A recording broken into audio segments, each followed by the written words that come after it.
Today I'm going to explain the movie Brothers of the Wind, released in the year 2015. At the beginning of the movie, we are introduced to a middle-aged man named Danzer. He is a forester in the mountain range of the Alps. He takes care of any wildlife that needs help in the mountains. Danzer tells us a story about a brave eagle and its friend. In the 1960s, in an undetermined place in the Alps, an eagle couple has 2 hatching eggs. According to Danzer, the parent eagles are the king and queen of their kind, so the offspring are the next in line to the throne. But since only one can be the next successor, the brothers are also rivals at birth. The father eagle, being the strongest of the others, has many enemies. As the parents are raising their eaglets, one day an enemy attacks them. In an ensuing fight, the father dies when he crashes to the ground. The mother knows that he will not return, so she starts to take care of her sons alone. Somewhere else in the mountain, Danzer finds the father eagle's body. Moments later, he also meets a hunter named Keller. Keller and his young son Lucas live in a tiny house in the mountains. The relationship between the father and the son is not ideal, as Lucas hasn't uttered a word to Keller since his mother's death. The boy misses his mother dearly, but his father fails to understand him and give him the love he deserves. Lucas goes to the remains of his old house, where he and his parents once used to live. Deprived of the required love and affection from his father, the boy has found salvation in looking at the old pictures of them as a happy family. Meanwhile, with the father eagle gone, the mother takes it upon herself to raise the successor. But since there can only be one of those, the brothers start to fight with each other as they grow older. The fights get more frequent when the mother flies away to get them food. Most of the time, the older brother wins against the younger one. A few weeks later, when they have grown a little older, they get into one of such fights which causes the younger one to fall off the cliff and land on the grass hundreds of feet below. He is injured, weak, and hasn't learned to fly yet, so he waits for help from his mother. When she returns in the evening, she hears him but ignores the eaglet's cry for help. Without the father, she can only raise and protect one offspring, so she chooses the fittest one. The poor youngest one fights with the ants and wild foxes, and someone survives the night. It is evident that he cannot survive for long on his own yet. Just then, Lucas finds the eagle and brings him to his secret hideout at his old home. He takes care of the poor creature and makes him a nest by cutting a pillow in half. Lucas has decided to nurture the eagle to health, but has no idea how to take care of a bird. He tries to feed him bread, but soon realizes that it won't work. He keeps the bird warm with his vest and runs home to get him food. He waits for his father to fall asleep and steals some of his lunch. He is delighted when the eagle finally eats the stolen sausage. In only a day, the two become best friends.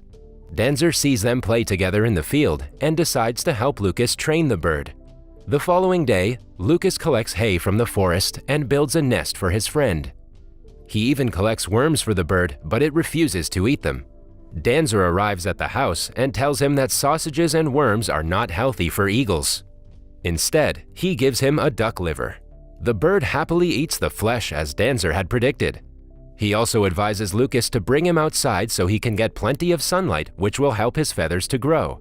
That day, Lucas is working with his father. Keller tries to communicate with Lucas, but he doesn't speak a word. Annoyed, he forces the kid to work harder and stops him from going outside. At night, a fox sneaks into Keller's farm and kills all the hens. He angrily chases Lucas because he left the door to the farm open. Lucas, on the other hand, brings one of the hens and runs to the old house to feed it to the eagle. He chases away the foxes that are attacking the bird and spends the rest of the night playing with it. As Lucas reads his family's Bible, he comes across the story of 2 brothers named Cain and Abel.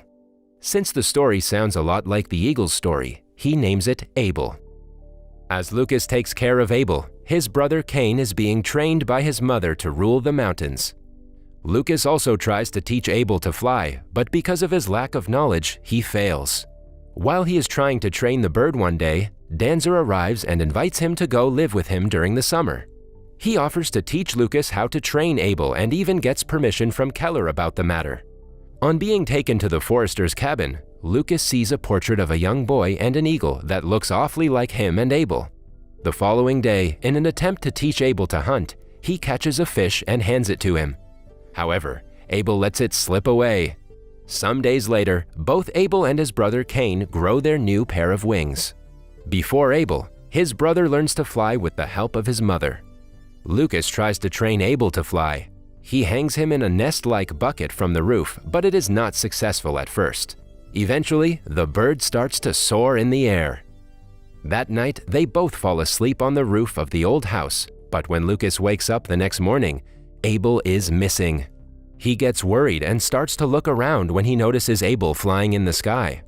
At first, he is overjoyed at the sight, but when Abel perches on top of a rock and Lucas tries to reach him, Abel flies away. Lucas now believes that his only friend will never return now that he has learned to fly. He finds a feather on the ground and keeps it as a memoir. Danzer tries to comfort Lucas, but he too doesn't really know if the bird will ever return. Meanwhile, out in the wild, Abel tries to hunt a chamois. The ensuing fight injures him, but at last he fails.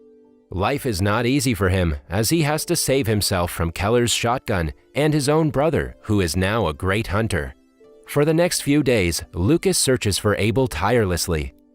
Just when he is about to give up, the bird finally returns. This teaches Lucas to never lose hope. He places Abel's feather on a shrine of stones and returns home with him. Following that, Danzer offers to help Lucas to teach Abel to hunt. He and Abel are preparing for training when Keller approaches them. At the sight of his father, Lucas runs away. Keller complains of Danzer's methods and reminds him that Lucas is his child at the end of the day. Later, Danzer and Lucas teach Abel to be a fast hunter with a makeshift method. After failing the first few tries, the smart bird finally gets a hang of it and makes its first kill. Although they are doing pretty good with the training, Danzer tells Lucas that Abel will have to leave someday. At the end of the day, he is a wild animal and will have to return to the wild. A few days later, the two take Abel to the highest part of the mountain. Lucas bids farewell to Abel and ties a tiny bracelet to his feet. Eventually, the bird flies away. When winter arrives, things get tougher for Abel. He tries to hunt rabbits, but the snow and the cold weather make it almost impossible. After a lot of struggle, he kills an animal by drowning it in the river. With time, he eventually learns to hunt for himself. Meanwhile, Lucas has not forgotten about his friend with feathers.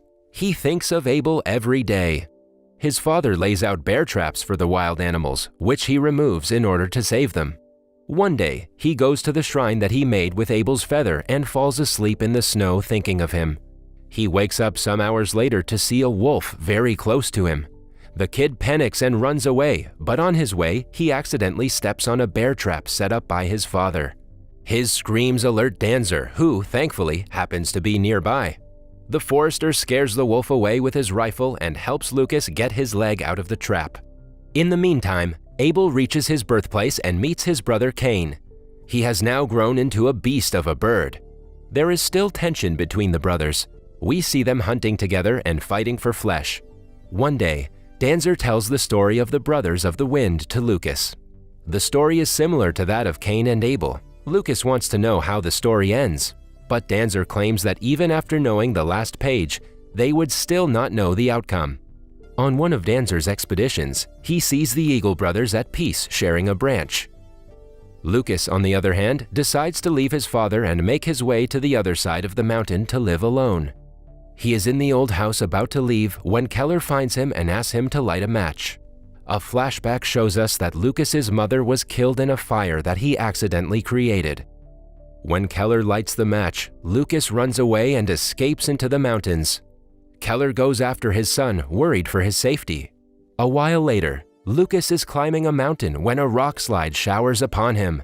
He falls to the ground and is knocked out by lightning. Abel appears beside him and soars over him. After some minutes, Keller finds his son and apologizes to him for his ill treatment. Lucas speaks for the first time to his father and says Abel's name. As the two leave, we see a dead eagle lying under a rock nearby.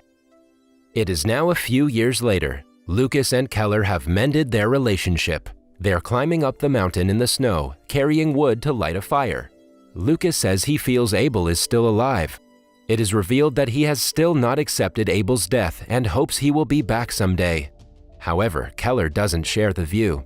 He tells his son that the bird was the dead eagle on the rock slide. As he is trying to make Lucas understand that he must let go of false hope, something catches his attention. Keller suddenly stops talking and asks Lucas to stretch his arm. The boy is confused, but he does as told.